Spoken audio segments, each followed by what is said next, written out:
নমস্কার বন্ধুরা, welcome back to my channel. আবার আরেকটা নতুন রেসিপি নিয়ে তোমাদের সামনে হাজির হয়েছি। শীতকাল তো পড়েছে, তো শীতকালে বিভিন্ন রকমের শাকসবজি পাওয়া যাচ্ছে বাজারে। এখন কিছুদিন এই ধরনের শাকসবজি রেসিপি চলতে থাকবে, তো সেই রকমই একটা রেসিপি তোমাদের সঙ্গে শেয়ার করব। মেথি শাকটা কিন্তু আমার নিজের খুব পছন্দের।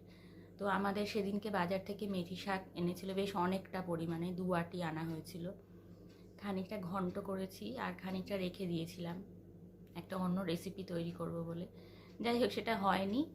তো মেথি শাকটা দিয়ে আমি একটা পকোড়া বানিয়েছি, খুব মানে ইউনিক টাইপের একটা পকোড়া, আর খুব ভালো লেগেছে খেতে। সেটাই তোমাদের সঙ্গে শেয়ার করব।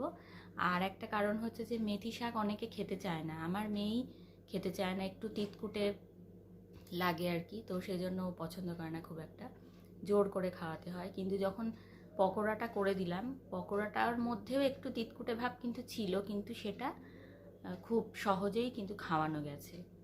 তো এইভাবে তৈরি করলে ছোটরা বড়রা যে কোনো বয়সের সবাই কিন্তু খুব ভালোভাবে এটা খেয়ে নেবে আর কি, মানে খুব পছন্দ করবে। তো তোমাদেরও নিশ্চয়ই ভালো লাগবে রেসিপিটা, যদি পুরোটা দেখো তাহলে অবশ্যই তোমাদের ভালো লাগবে। আর ভালো লাগলে লাইক করো, সাবস্ক্রাইব করো নতুন বন্ধুরা, সরি, আর পাশে থেকো। তো দেখতে থাকো মেথি শাকের একটা নতুন রেসিপি।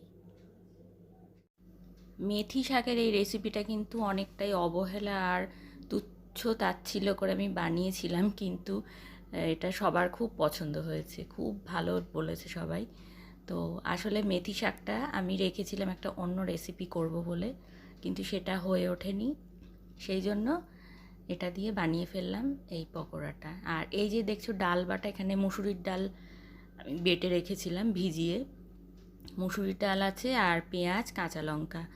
তো এটাও আমি পেঁয়াজই করব বলে রেখেছিলাম, কিন্তু যখন দেখলাম যে আমার যে মানে যে রেসিপিটা বানাবো বলে ইচ্ছে করেছিলাম সেটা যখন হয়নি, তখন এই মেথি শাকটার একটা গতি করে ফেললাম। তো এখানে দেখো মেথি শাকগুলো আমি আগে থাকতেই বেছে রেখেছিলাম, এবারে ধুয়ে এটাকে একটু চপ করে নেব। একটু রাফলি চপ করতে হবে, মানে খুব বেশি মিহি করে কিন্তু এটা কুচোনো যাবে না, একটু রাফলি, মানে একটু পাতাগুলো বড় বড় থাকবে।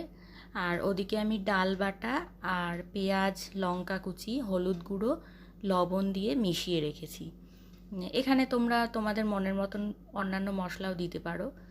তো আমি ওই যে বললাম যে আমি এটা একেবারেই মানে তুচ্ছ তাচ্ছিল্য করে বানিয়েছি, তো আমি বিশেষ কিছু আর তার মধ্যে দিতে পারিনি, তাতেই কিন্তু রান্নাটা হিট হয়ে গেছে একেবারে। তো যাই হোক, এবারে দেখো এটাকে আমি বেশ মানে বেশ বড় বড় করেই একটু কেটে নিয়েছি।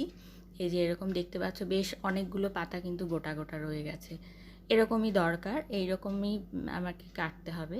তো এবারে এই যে মিক্সচারটা ডাল বাটার, তার মধ্যে আমি মেথি শাকের যে টুকরোগুলো সেগুলো দিয়ে দেব, দিয়ে এবারে খুব ভালো করে মিশ্রণটাকে মিশিয়ে নিতে হবে, যেভাবে আমরা পেঁয়াজির মিশ্রণ মেশাই আর কি, ঠিক সেইভাবে মিশিয়ে নেব। নিয়ে এবারে সরাসরি এটাকে গরম তেলে ছেড়ে দেব পেঁয়াজির আকারে। তো দেখো এখানে আমি বড় বড় পেঁয়াজির আকার করে গরম তেলে ছেড়ে দিয়েছি।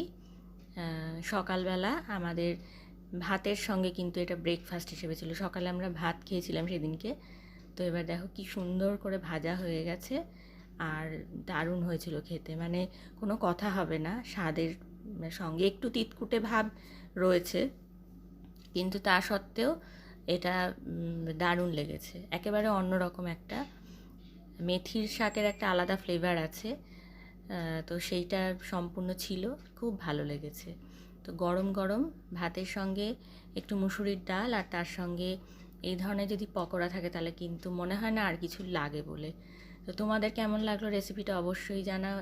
নতুন বন্ধুরা আমাকে সাবস্ক্রাইব করতে ভুলো না, আর কমেন্টে জানিও তোমাদের যা কিছু বক্তব্য। অনেক অনেক ধন্যবাদ ভিডিওটা দেখার জন্য, সকলকে জানাচ্ছি টাটা।